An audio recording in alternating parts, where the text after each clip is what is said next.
নমস্কার, নির্মল আনন্দে সবাইকে সুস্বাগতম। গুরুদেব প্রভু শ্রীকৃষ্ণ শ্রী রাধা মায়ের আশীর্বাদকে সারথি করে শ্রীমদ্ ভগবত গীতার প্রণাম মন্ত্র দিয়ে শুরু করছি আজকের গীতা পাঠ। শ্রীকৃষ্ণ হৃদয়ং গীতা সংসার মালনাশিনীম জ্ঞানম ভক্তি মুক্তি দাত্রীম গীতা দেবীম নমস্তুতে।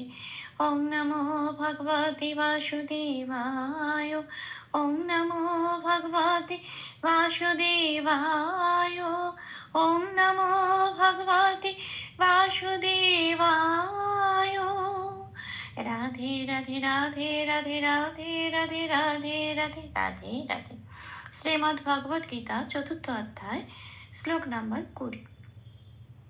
তত্ত্বা কর্মফলা সঙ্গম নীত্বা তৃপ্তো নিরাশ্রয়ঃ কর্মণ্যভিপ্রবৃত্তোপি নৈব কিঞ্চিৎ করতি সহ।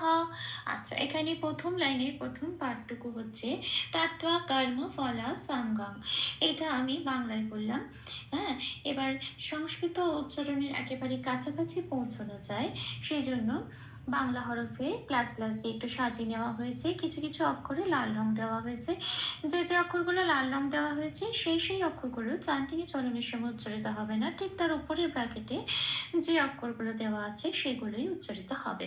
প্রথম লাইনের প্রথম পাঠটুকুর সংস্কৃত উচ্চারণটা একটু দেখে নেওয়া যাক। তত্ত্বা, তয় জফলায় লাল দিয়েছি কেন? জফলার উচ্চারণ বোঝানোর জন্য। পাশের ক্যালেন্ডারে 1 নম্বরে তালিকাভুক্ত করে দেওয়া আছে অন্তস্থ জয়ের উচ্চারণ সংস্কৃততে হর্ষই প্লাস অন্তস্থ, এটা হচ্ছে ইয়। এইবার তয়ের উপরে তয় জফলার উপরে সেটাই দেওয়া আছে, এটা জফলার উচ্চারণ। এবার এটাকে তয়ের সাথে পড়িয়ে দিতে হবে, তাহলে কি হবে? তয় হর্ষই অন্তস্থ তিয়।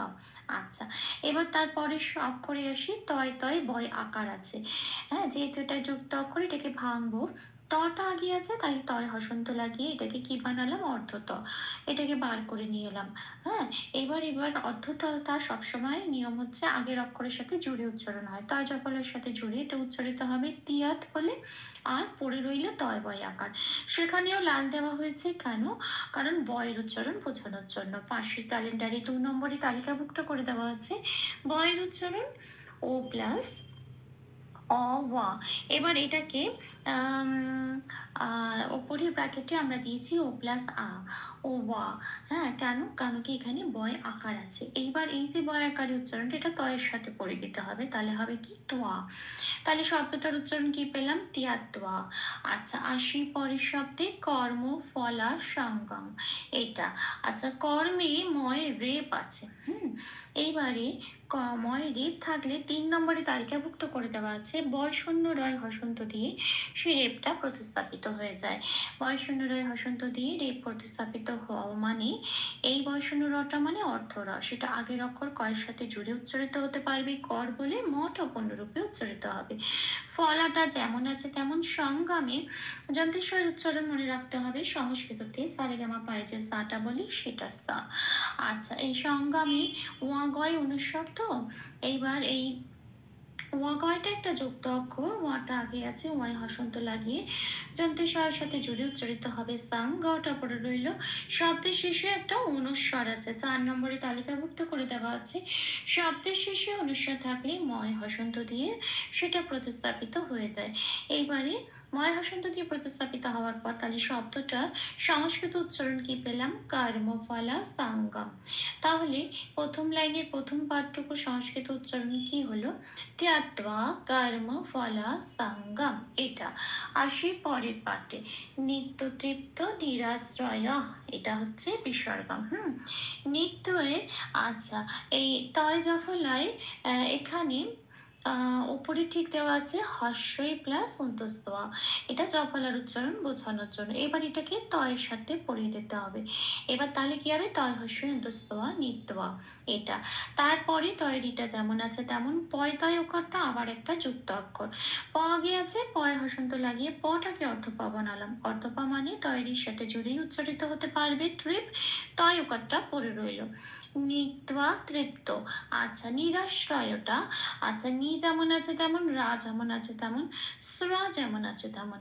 এই যে নিরাশ্রয়ী অন্তস্তয়ের পরে যে বিসর্গটা আছে, এই বিসর্গটা সব সময় কি আছে, শব্দের শেষে আছে।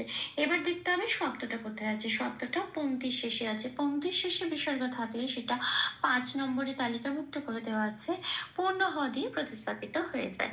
পূর্ণ হ দিয়ে প্রতিস্থাপিত হওয়ার পর শব্দটা কি পেলাম, নিরাশ্রয় হ।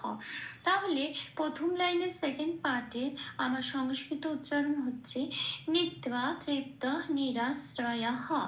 আসি পরের লাইনে, কার্মান্নাভি প্রাবৃত্ত পি, এটা এইটুকুনি হচ্ছে আমার সেকেন্ড লাইনে প্রথম পাঠের উচ্চারণ। আচ্ছা, কর্ম ময়ের রেপ, হ্যাঁ এইবার এই রেপটা বয়শূন্য রয় হসন্ত দিয়ে ঠিক আগের মতো প্রতিস্থাপিত হয়ে কয়ের সাথে জুড়ে উচ্চারিত হলো কর, মটা পূর্ণরূপে উচ্চারিত হবে কর্মান্য। আচ্ছা, 9 জফলায় লাল দিয়েছি কারণ জফলার উচ্চারণ বোঝানোর জন্য। 1 নম্বরে তালিকাভুক্ত করে দেওয়া আছে হস্যই প্লাস অন্তঃস্থ জফলার উচ্চারণ। এইবার এটা মূর্ধন্যয়ের সাথে পড়ে দিতে হবে, তাহলে উচ্চারণটা হবে মূর্ধন্যয় হস্যই অন্তঃস্থ নিয়া, কারমান নিয়া। ভিটা যেমন আছে তেমন, পয়রা ফলা যেমন আছে তেমন। বয় রিতে ও প্লাস রি উপরে ব্র্যাকেটে দিয়েছি, কারণ বয়ের উচ্চারণ ও প্লাস অ, যেহেতু বয় রি আছে সেই জন্য ও প্লাস রি, তাহলে উচ্চারণটা হবে কি রি।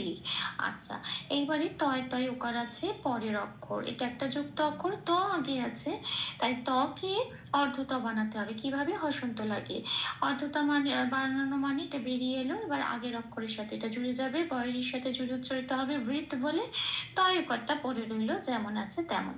এইবারে পরের অক্ষর হয়ের মতো দেখতে, কিন্তু এটা হ নয় কারণ এর মাত্রা নেই, এটাকে বলে অবগ্রহ।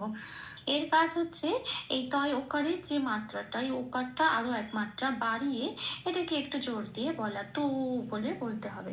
আচ্ছা, যেমন আমরা বলি নমস্তুতে, এই নমস্তুতিটা যখন বলি তখন এই নম বলে যে টানটা দিই সেখানে একটা অবগ্রহ আছে, এই একটু জায়গাটায় জোর দিয়ে বলাটা, এটা তাহলে হবে তো বলে এটা বলে দিতে হবে। পিটা যেমন আছে তেমন, তাহলে শব্দটা সংস্কৃত উচ্চারণ কি পেলাম, কার্মান্যা ভি প্রবৃত তো পি, এটা আসি শেষ পার্টে, সেকেন্ড লাইনে শেষ পার্টটা, নাইবা কিঞ্চিত কারতি সাহ, এটা হচ্ছে একটা বিসর্গ নাইবায়ে।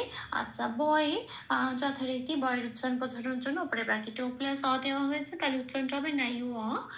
পরের শব্দে আসে কিঞ্চিত, কিঞ্চিতে কয় হস্য এই আচয়টা একটুখানি কিং বলে এটি অটা একটু নঘাসে উচ্চারণ হয় সংস্কৃততে, তারপর চয় হস্যটাতে একটু ভেঙে নিলাম, হ্যাঁ ইয়া চয় হস্যই দিয়ে শব্দটাকে একটু ভেঙে নিলাম, কিং অক্ষরটাকে একটু ভেঙে নিলাম।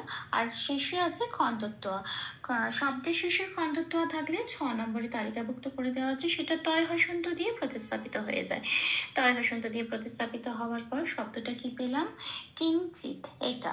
তারপরে শব্দে আসি করতি, একটু প্লাস প্লাস নিয়ে সাজিয়ে নিলাম যেমন আছে তেমন। আচ্ছা, এখানে শয়ে যন্ত্র স্বরোচ্চারণ সারেগামা পায় সয়ের মতো, কিন্তু শব্দটা শেষে অক্ষরটা শেষে বিসর্গ আছে এবং বিসর্গটা পংক্তির শেষে আছে, সেজন্য এটাও এই বিসর্গটাও 5 নম্বরে তালিকাভুক্ত যেটা করা আছে পূর্ণ হ দিয়ে প্রতিস্থাপিত হয়ে যাবে, তাহলে হবে সাহা, এটা। এবারে শেষ পার্টের তাহলে সংস্কৃত উচ্চারণটা কি পেলাম, নাইবা কিঞ্চিত কারাতে সাহা। ভুল দুটি ক্ষমা করে দেবেন, অনুশীলনের সুবিধার জন্য 3 বার করে চান্ট করে নেওয়ার চেষ্টা করলাম। ত্যাক্ত্বা কর্মফলাসঙ্গম নীত্বা তৃপ্তো নিরাশ্রয়ঃ কর্মণ্যভিপ্রবৃত্তোऽপি নৈব কিঞ্চিৎ করতি সঃ। ত্যাক্ত্বা কর্মফলাসঙ্গম নীত্বা তৃপ্তো নিরাশ্রয়ঃ কর্মণ্যভিপ্রবৃত্তোऽপি নৈব কিঞ্চিৎ করতি সঃ। त्यक्त्वा कर्मफलासङ्गं नीत्वा तृप्तो निराश्रयः कर्मण्यभिप्रवृत्तोऽपि नैव किञ्चित् करति सः।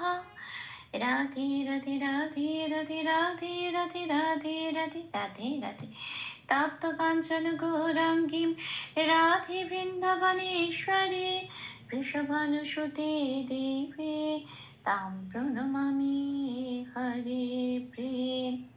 প্রভু ও শ্রী রাধা মায়ের কৃপা দৃষ্টি আমাদের সবার উপর বর্ষিত হোক। ধন্যবাদ। আপনাদের উৎসাহই আমার অনুপ্রেরণা।